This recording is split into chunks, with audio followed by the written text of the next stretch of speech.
দুস্থ বিষয়টা আমাদের নাট্যশিল্পীদের ক্ষেত্রে আমরা ব্যবহার করি না।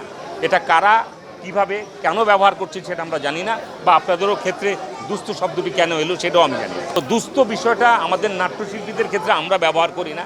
এটা কারা কিভাবে কেন ব্যবহার করছে সেটা আমরা জানি না, বা আপনাদেরও ক্ষেত্রে দুস্থ শব্দটি কেন এলো সেটাও আমি জানি না।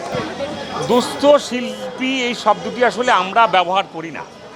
আমাদের নাটকের ক্ষেত্রে এই শব্দটি আমরা ব্যবহার করি না। দুস্থ কারা ব্যবহার করেন সেটাও আমরা ঠিক জানি না। তবে আমাদের ক্ষেত্রে এটার একটা কড়াকড়িভাবে নির্দেশ দেওয়া আছে। আমি যতদূর জানি যে এই ব্যাপারগুলো উল্লেখ করা যাবে না। শিল্পীর সুবিধা অসুবিধা থাকতেই পারে। একজন শিল্পী আজকে শিল্পীর তো এমনিতেই শুরুটাই হচ্ছে আপস অ্যান্ড ডাউনের উপর দিয়ে। শিল্পীর জীবনটাই শুরু হচ্ছে এরকম। আগে যদি এখন থেকে যদি 50 বছর আগে চলে যান, 70 বছর আগে, যদি 80 বছর আগে চলে যান, তখন থেকে শিল্পী যেভাবে শুরু করেছিল সেখানে কিন্তু এই সমস্যাটা কিন্তু ওই যে শিল্পী অসুবিধায় পড়েছে চিকিৎসার ক্ষেত্রে বা যে কোনো কিছুর ক্ষেত্রে হোক, এই অসুবিধাটা কিন্তু আজকের না, সেটা 70-80 বছর আগে থেকেই। তবে ক্রমান্বয়ে মানে আস্তে আস্তে যেটা দেখা গেছে সেটা হচ্ছে কি যে শিল্পীর জায়গার থেকে ওই যে বললাম না, প্রবলেমে পড়লে যেটা হতো যে এক ধরনের পৃষ্ঠপোষকতা আসতো, এটা প্রবলেমটা সলভ হয়ে যেত। এখনও যে সলভ হচ্ছে না তা কিন্তু না। সো দুস্থ বিষয়টা আমাদের নাট্যশিল্পীদের ক্ষেত্রে আমরা ব্যবহার করি না।